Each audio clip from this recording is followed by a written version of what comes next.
덴마크에서는 죄수가 탈옥을 시도하거나 아니면 탈옥을 감행해서 성공을 해서 탈옥 후에 다시 잡혀올지라도 그 죄수를 다시 재판에 넘기거나 형량이 늘어나는 일이 없답니다. 왜냐하면 감옥에 갇혀 있는 죄수가 감옥 밖으로 나가고 싶어 하는 것은 인간의 본능이기 때문에 그 인간의 본능은 존중되어야 된다. 이 기본권에 속하는 인간의 본능. 그래서 덴마크에서는 죄수가 탈옥을 하더라도 처벌하는 게 없답니다. 태평양의 작은 섬 사모아라는 섬이 있는데 이 섬나라에는 남편이 아내의 생일을 잊으면 불법이 된답니다. 그래서 아내가 신고를 하면 그 남편은 하룻밤 감옥에서 갇혀서 생활을 해야 된답니다. 왜냐? 이 자그마한 섬나라인데 그 국가를 건강하게 튼튼하게 유지할 수 있는 것은 최소 단위의 공동체, 가정이 건강해야 되는데 남편이 아내의 생일을 망각하면 이건 심각한 거다. 이런 의미에서 아내의 생일을 잊으면 하룻밤 감옥에서 생활을 할 수 있답니다. 자, 이란에서는 여성들이 히잡을 쓰고 다닙니다. 머리에. 그렇죠? 그런데 물건을 파는 가게에서 여성 마네킹을 세워놨는데 그 여성 마네킹일지라도 그 마네킹에 히잡을 씌우지 않으면 처벌을 받는답니다. 생명체든 비생명체든 어쨌든 여성을 상징하는 것이면 무조건 히잡을 써야 된답니다. 자, 이렇듯 그 법의 내용을 우리가 자세히 보면 그 법을 만든 사람들, 그 사람들이 어떤 사람인지 우리는 알 수 있습니다. 그리고 그 법의 내용을 통해서 우리는 그 사회가 어떤 사회인지, 그리고 그 국가가 어떤 것에 가치를 우선적으로 부여하고 있는 국가였는지 우리는 그 법을 통해서, 제정된 법을 통해서 알 수 있습니다. 자, 오늘 우리가 함께 상고할 하나님 말씀은 이 법규에 관한 말씀입니다. 자, 출애굽기 21장 1절입니다. 네가 백성 앞에 세울 법규는 이러하니라. 여러분, 출애굽기 20장은 기본적으로 성경에서 하나님께서 십계명을 주시는 본문입니다. 출애굽기 20장, 신명기 5장 두 번 나오는데 그래서 이런 중요한 장들은 기억을 하면 유익합니다. 그러니까 십계명을 출애굽기 20장에서 하나님께서 주시고 이제 21장이 연결되는 거예요. 자, 그런 문맥에서 네가 백성 앞에 세울 법규는 이러하니라. 자, 법에는 최상위법, 헌법이 있습니다. 어느 나라든지. 그 헌법이 있고 그 헌법을 이제 구체적으로 법률로 만드는 법률, 오늘 출애굽기 21장 1절의 법규가 이 법률에 해당됩니다. 그리고 조금 더 나가면 이 제정된 입법부에서 제정된 법률에 의해서 시행령이 만들어지고 시행 규칙이 만들어집니다. 십계명은 하나님께서 주신 하나님 나라의 헌법과 같은 이스라엘 나라, 하나님 나라를 상징하는 이스라엘의 헌법과 같은 그런 의미로 하나님이 주신 것이고, 그래서 최상위법입니다. 그 십계명의 하위법으로 이제 법규를 주시고 율례, 규례 이런 식으로 시행령, 시행 규칙과 같이 조금씩 차이가 있는 하나님께서 이런 규례를 주십니다. 그러면 우리가 한번 생각해야 될 건 이겁니다. 십계명의 하위법을 하나님께서 이제 출애굽기 21장 1절부터 말씀하시는데 제일 먼저 언급하는 내용이 무엇인가? 최상위법 십계명을 주시고 이제 그 하위법으로 법규를 말씀하시는데 첫 번째로 언급하는 법규는 중요한 의미를 가지고 있겠죠? 자, 2절입니다. 네가 히브리 종을 사면, 유대인들 가운데 형편이 어려워서 이제 남자나 여자나 종으로 팔리는 사람이 있어요. 그 종의 이야기입니다. 종의 이야기. 여기서 한번 생각하면 매우 이것은 이례적인 것이라는 것을 우리가 발견할 수 있습니다. 십계명을 말씀하신 하나님께서 그 하위법으로 주시면서 첫 번째 언급하시는 것이 우리의 생각으로는 하나님을 잘 섬겨라 라고 하시든지 안식일을 철저하게 지켜라 라고 하시든지 부모를 정말 잘 공경해라 뭐 이런 말씀을 하실 것 같은데 그런 내용이 아니라 하나님이 말씀하시는 것은 이례적으로 종에 관한 겁니다. 종, 노예에 관한 거예요. 노예. 종을 사면 6해 동안 섬길 것이요 7째에는 몸값을 물지 않고 나가서 자유인이 될 것이다. 7째 해, 이게 안식년을 얘기하는 거예요. 안식년. 하나님께서 이스라엘 백성들에게 십계명의 하나로 안식일 계명을 주셨죠. 고대 사회에서 이 종들이 일주일에 하루를 쉰다, 그런 일 없습니다. 그런데 이스라엘 사회에서는 하나님이 주신 이 헌법과 같은 십계명을 통해서 이스라엘의 노예를 두고 있는 상전들은 하나님의 말씀을 준행하기 위해서는 그 종들도 안식일 날 무조건 쉬게 해야 됩니다. 짐승도 일을 시키면 안 된다고 하셨잖아요. 그래서 이 히브리 노예들은 그들에게 안식일은 아마 정말 달콤한 휴식, 그리고 그 안식일 개념이 조금 더 발전해서 하나님께서 7째 해에는 안식년을 말씀하시는 거예요. 이 안식년이 7번 하면 7, 7이 49 지나서 50년째 되는 해, 희년, 기쁨의 해, 회복의 해.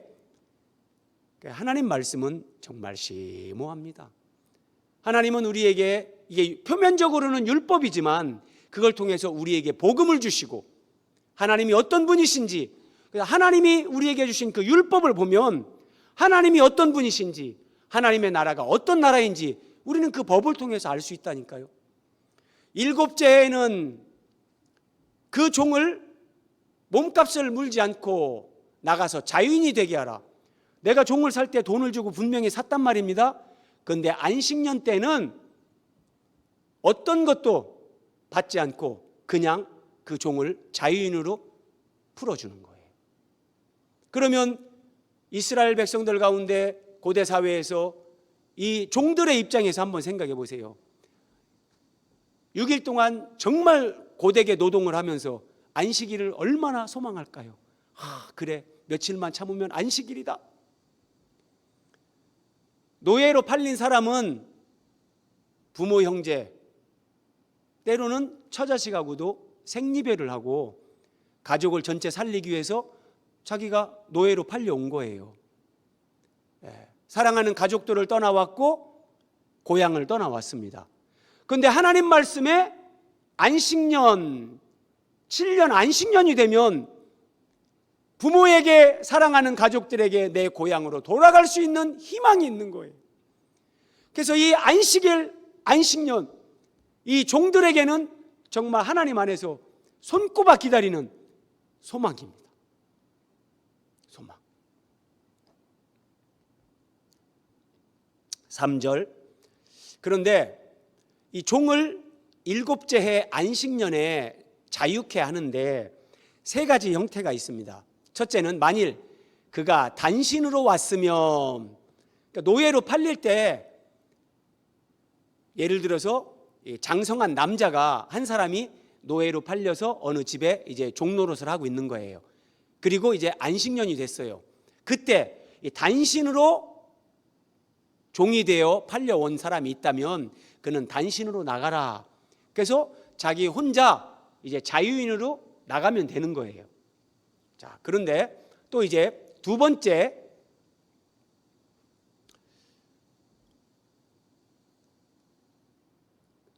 그가 만약 장가 들었으면, 자, 지금 종 생활을 하고 있는 이 사람이 장가를 들었으면 그의 아내도 그와 함께 나간다. 그러니까 이 장가 들었다는 의미는 종으로 팔려올 때 결혼한 상태에서 자기 아내와 함께 종이 된 거예요.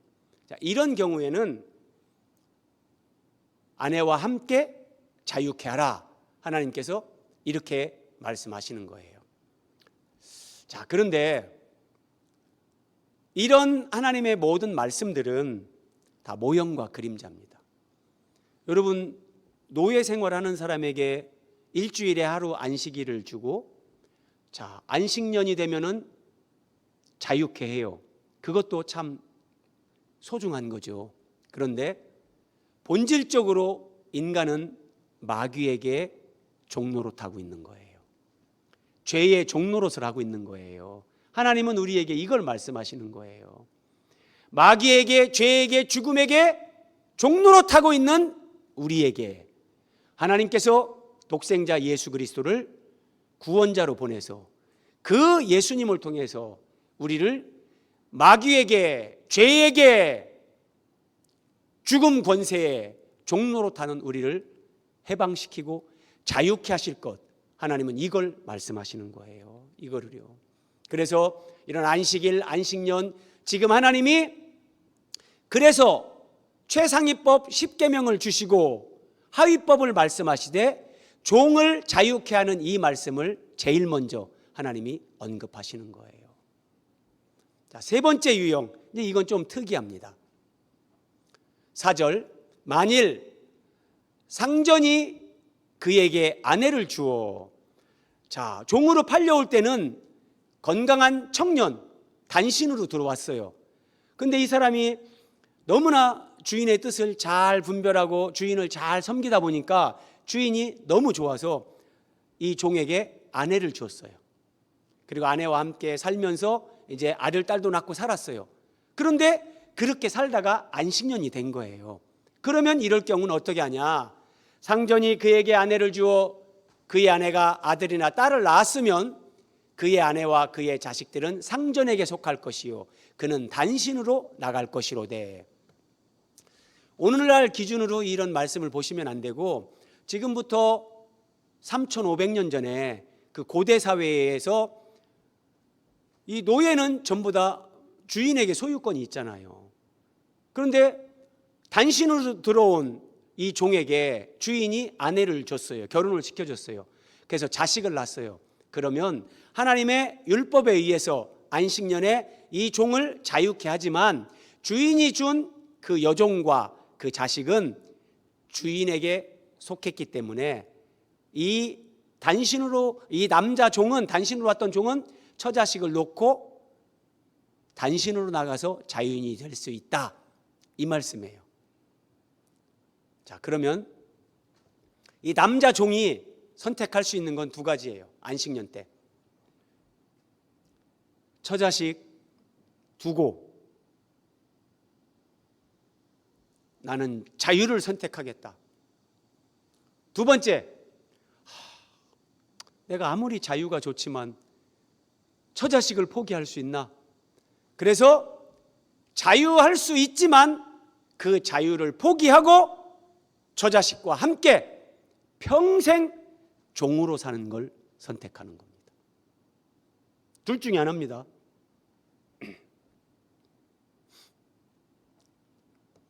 이 종이 처자식을 선택하는 거예요. 사랑하기 때문에. 그래서 주인에게 가서 이렇게 말하는 거예요. 종이 분명히 말하기를 내가 상전과 내 처자를 사랑하니 나가서 자유인이 되지 않겠습니다.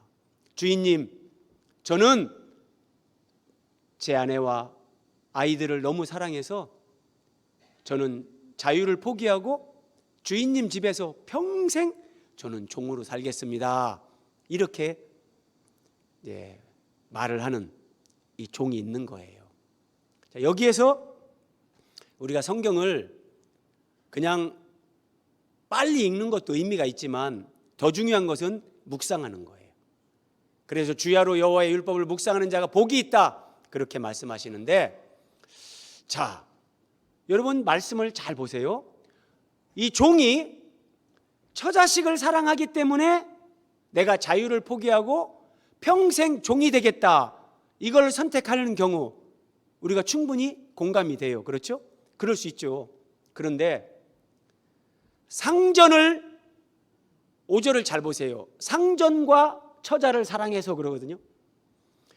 상전을 사랑해서 자유를 포기한 사례가 이스라엘 역사 가운데, 아니 인류 역사로 확대를 해도 이런 경우가 있을까? 내가 상전 주인님을 너무너무 사랑해서 저는 자유를 포기하고 평생 종이 되겠습니다, 이렇게 한 사람이 과연 있을까? 아마도 없을 겁니다. 없을 거예요.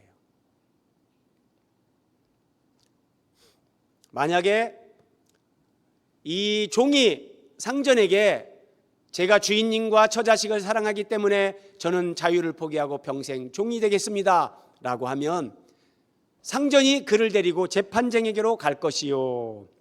재판장에게 데리고 갑니다. 어떤 의미냐면 재판장이 들어보고 판단을 하는 거예요. 이게 주인이 은근히 압력을 행사해서 강압에 의해서 할 수 없이 그냥 평생 종이 된다고 하는 건가, 이 사람의 정말 자유의지인가, 재판장이 이걸 확인하기 위해서 그를 재판장에게 데리고 가는 거예요. 근데 재판관이 들어보고 이 사람이 진심이네, 그러면 이 종을 문이나 문설주 그 기둥에다 대고 요 귀를, 송곳으로 귀를 확 뚫는 거예요. 송곳으로 그의 귀를 뚫을 것이라. 그러면 그는 종신토록, 죽을 때까지 그 상전을 섬기는 것으로 이제 그렇게 약속이 되는 거예요. 여러분, 우리가 뭐 어느 나라에 이 군주제가 있는 입헌 군주제 이런 나라들에서 우리가 대표적으로 영국이나 이런 데서 어떤 왕자가 평민 어떤 여인과 결혼을 하기 위해서 그 왕자의 그 지위를 포기했다, 우리가 이런 기사 한 번씩 보잖아요. 그러면 여성들은 와, 정말 멋있는 남자다, 전부 다 찬사를 보내는데, 지금 성경은 이런 우리에게 어떤 주인과 종의 미담을 우리에게 얘기하려고 하나님이 이런 말씀을 주시는 게 아닙니다. 그럼 뭐냐?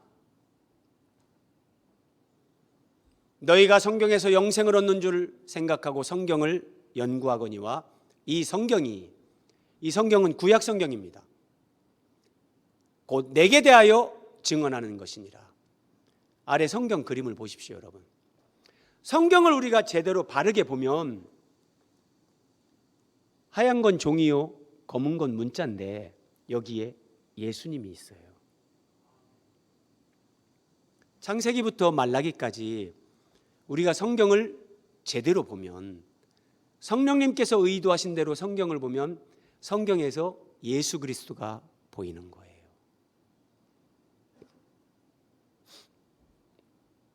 부활하신 예수님께서 제자들에게 이렇게 말씀하셨습니다. 누가복음 24장 44절. 내가 너희와 함께 있을 때에 너희에게 말한 바. 예수님은 살아계실 때도 제자들에게 이런 말씀을 하셨어요. 무슨 말씀을 하셨냐? 곧 모세의 율법과 선지자의 글과 시편에 나를 가리켜 기록된 모든 것이 이루어져야 하리라. 예수님은 구약 성경 39권을 모세의 율법, 선지자의 글, 시편 세 가지로 구분하셨습니다. 자, 모세의 율법이라는 것은 모세오경 그러잖아요. 창세기부터 신명기까지 5권, 이걸 모세오경, 이걸 모세의 율법이라고 해요. 선지자들이 기록한 선지자의 글, 어떤 선지서, 또 시편, 시가서 이렇게 얘기를 하는데, 자, 그러면 오늘 우리가 본문으로 지금 상고하고 있는 출애굽기 21장도 모세의 율법에 해당된단 말이에요. 그렇죠? 그러면 이 모세의 율법이 궁극적으로 우리에게 무엇을 보여주는가? 모세의 율법에 나를 가리켜 기록된 모든 것, 예수님에 대해서 기록이 되어 있단 말이에요. 예수님에 대해서. 그래서 오늘 본문에서 중요한 것은 우리는 예수 그리스도를 만나야 되는 거예요. 예수 그리스도요. 그러면 본문에 어떻게 예수 그리스도가 계시되고 있는가 함께 살펴봅니다. 5절을 다시 봅니다. 만일 이 종이 분명히 말하는 거예요. 주인님, 제가 주인님을 사랑해서 저는 자유인이 되지 않겠습니다. 자, 이런 말을 하는데 여기에 종이 누구냐? 이게 예수님이에요. 빌립보서 2장 5절에서 7절에 보면 너희 안에 이 마음을 품으라 곧 그리스도 예수의 마음이니 예수님 그는 근본 하나님의 본체시나 오히려 자기를 비워 종의 형체를 가지사 사람들과 같이 되셨다. 예수님은 하나님의 아들이시고 하나님이십니다. 그런데 그 예수님이 종의 형체를 가지고 이 땅에 종으로 오셨습니다. 그래서 예수님이 종으로 오셨기 때문에 종으로 오신 예수님에게 하나님은 상전이 되는 겁니다. 예. 이게 종과 상전의 관계, 예수님과 하나님 아버지와의 관계, 이걸 보여주는 거예요. 자, 그 종이 분명히 말합니다. 내가 상전 주인님을 사랑하니 나가서 자유인이 되지 않겠습니다. 그러면 예수님은 하나님 아버지를 사랑하셔서 스스로 자유를 포기하신 분, 종이 되어서 이 땅에 사람의 몸을 입고 오셨고 그것뿐만 아니라 아버지의 뜻대로 아버지여 할 수 있거든 이 잔을 내게서 지나가게 하옵소서 그러나 내 원대로 마옵시고 아버지의 원대로 하옵소서. 아버지의 뜻대로 십자가 죽음의 길을 가십니다. 이것이 종으로 이 땅에 오신 예수님께서 상전이신 하나님을 참으로 사랑하는 겁니다. 그래서 자유를 포기하는 것뿐만 아니라 주님의 목숨까지도 내어주시면서 십자가 죽음의 길을 죽기까지 복종하면서 주님이 이 길을 가시는 겁니다. 그리고 내가 내 처자를 사랑하니, 여러분 요한계시록 21장 9절에 보면 예수님을 어린 양의 그러니까 교회를 예수님의 그 어린 양의 아내다. 자, 교회의 완성인 거룩한 성 새 예루살렘을 그리스도의 신부라고도 표현을 하고 교회를 예수님의 아내 이렇게 직접적으로 아내라고도 합니다. 그러니까 자, 우리가 예수님의 아내입니다. 그리고 그 예수 그리스도의 십자가 복음으로 우리가 거듭납니다. 바울이 내가 복음으로 너를 낳았다 디모데에게 그렇게 말하잖아요. 마찬가지로 예수님은 십자가 구속 그 복음을 완성하시고 그 복음으로 우리가 거듭나게 하시는 거예요. 그런 의미에서는 우리는 예수님의 아들, 딸이 되는 거예요.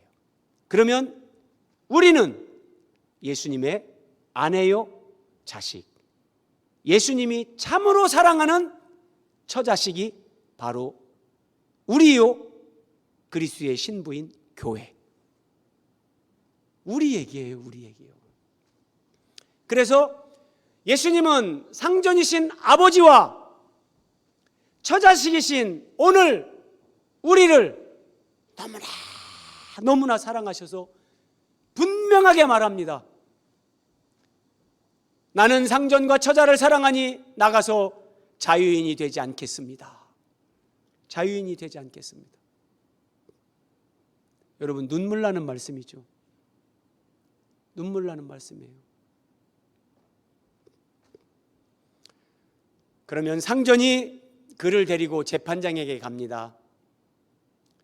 그리고 이제 문설주 양쪽 문에 그 기둥, 이걸 설주, 그 가운데 이것을 인방, 자, 문이나 문설주 앞으로 데리고 가서 그것에다가 송곳으로 그의 귀를 뚫을 것이라. 귀를 뚫습니다. 어떤 의미냐? 왜 문이나 문설주에서 그 종의 귀를 송곳으로 뚫으라고 하냐? 이런 의미예요. 이제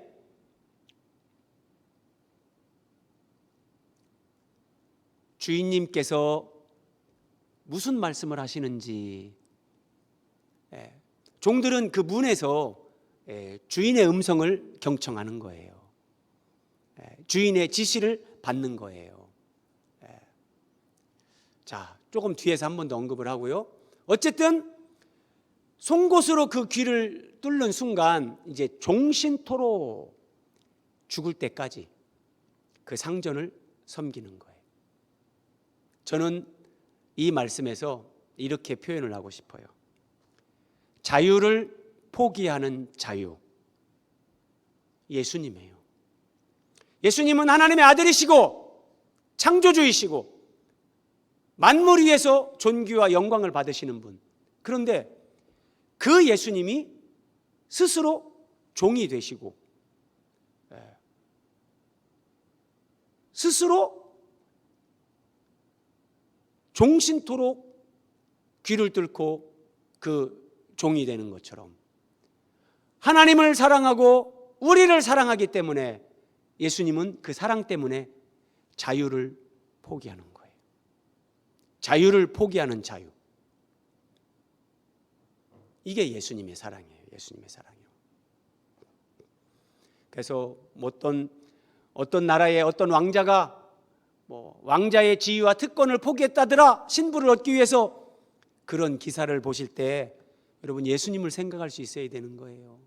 아, 예수님이 나를 신부로 얻기 위해서 예수님이 저렇게 그 특권과 지위를 포기하셨는데,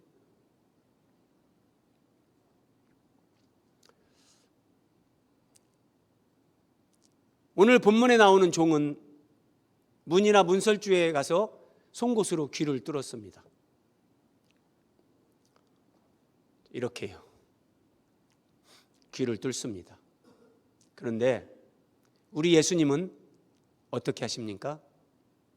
손과 발에 대못이 박힙니다. 송곳으로 뚫는 게 아니에요. 손과 발에 대못이 박힙니다.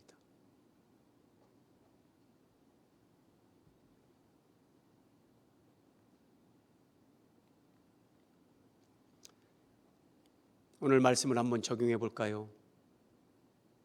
예수님은 상전이신 하나님을 사랑하고 처자식이신 우리를 사랑해서 자유를 포기하셨어요. 하나님의 본체시지만 그 하나님의 존귀와 영광을 다 내려놓으시고 종의 형체를 입고 이 땅에 오셔서 십자가에 죽으셨어요. 그러면 나는 상전이신 하나님을 사랑하고 교회를 사랑해서 나는 포기한 자유가 있는가?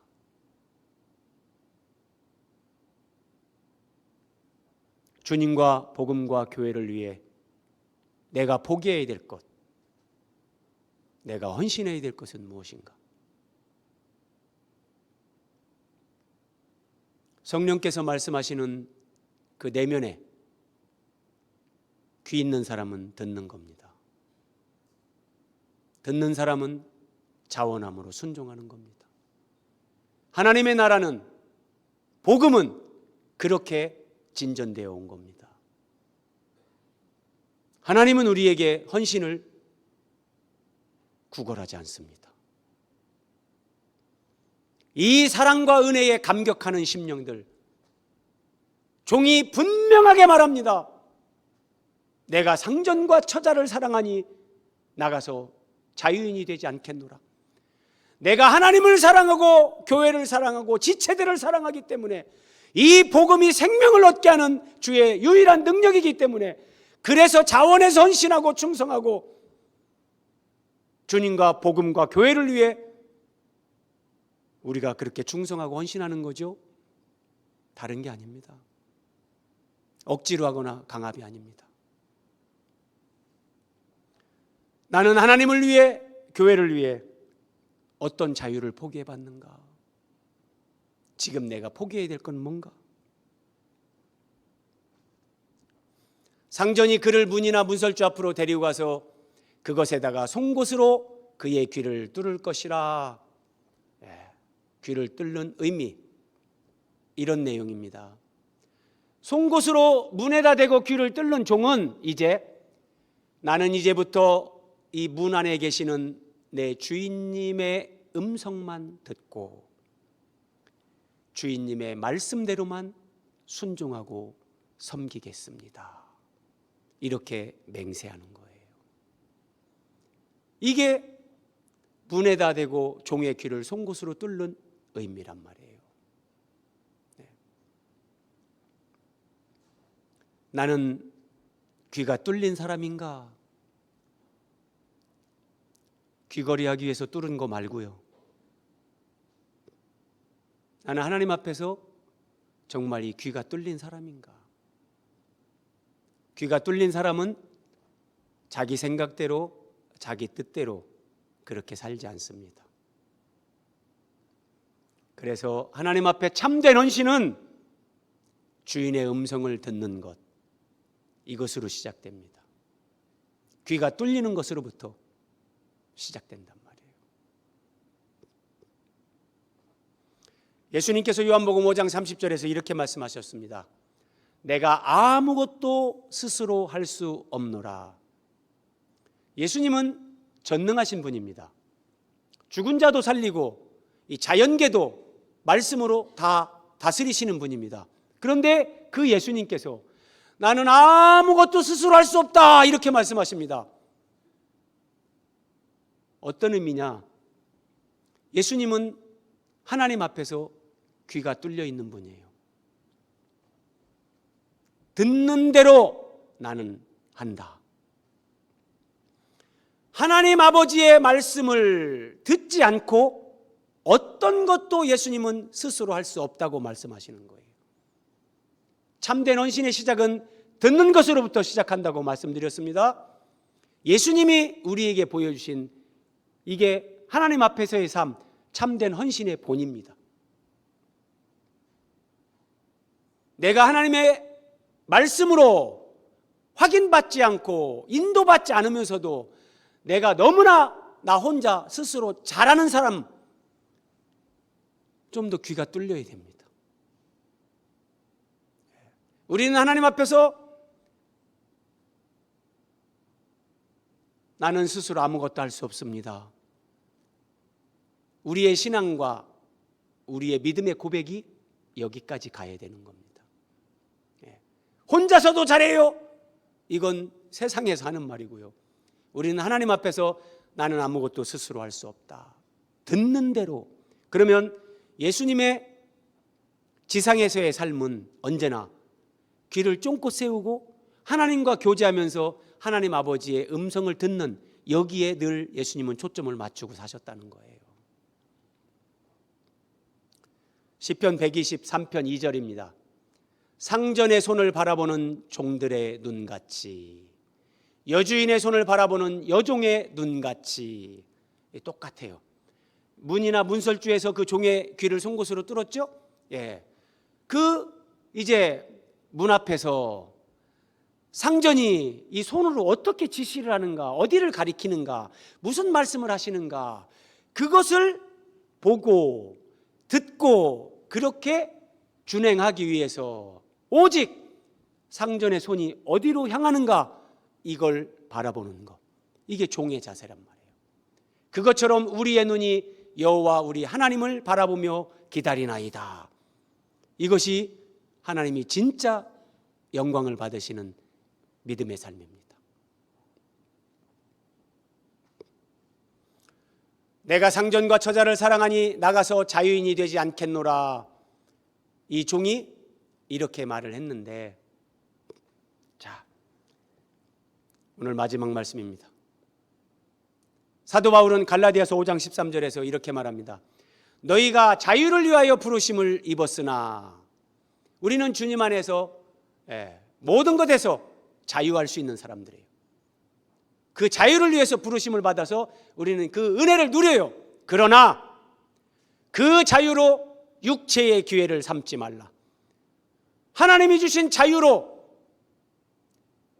육체를 위해서 살거나 방종하거나 게으르거나, 그것이 진정한 자유가 아니라는 거예요. 오직 사랑으로 서로 종노릇하라. 자유할 수 있는 자유를 포기한 이 종이 종신토록 종의 삶을 선택하는 것처럼 우리는 자유를 위해서 부르심을 받았어요. 그리고 예수 그리스도 안에서 그 자유를 누리는 은총 가운데 사는 사람들이에요. 그럼에도 불구하고 나 한 사람의 자유, 나의 편안함, 그것을 위해서 하나님이 우리에게 이 자유를 주시는 것이 아니라 진정한 자유는 내 자유를 내가 포기할 수 있는 자유, 이것이 진정한 자유, 우리가 예수 그리스도를 닮아가는 자유란 말이에요. 그래서 사랑으로 종로로 타는 거예요. 내가 정말 하나님을 사랑하고 내가 정말 교회를 사랑한다면 우리는 가정에서 서로 종로로 태야 됩니다. 배우자에게 종로로 태야 됩니다.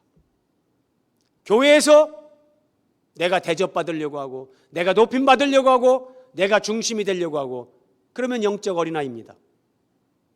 언제나 내가 하나님을 정말 사랑하고 내가 주님을 정말 사랑한다면 섬기는 사람, 스스로 자유를 포기하고 종으로서 섬기는 사람, 이게 진정 주님의 은혜를 아는 사람들이에요. 그리고 우리의 이 삶은 직장에서도 이웃과의 관계에서도 이렇게 우리가 섬기는 사람으로, 그럴 때 하나님께서 우리를 통해 진정 영광을 받으시는 겁니다. 우리 기도하겠습니다.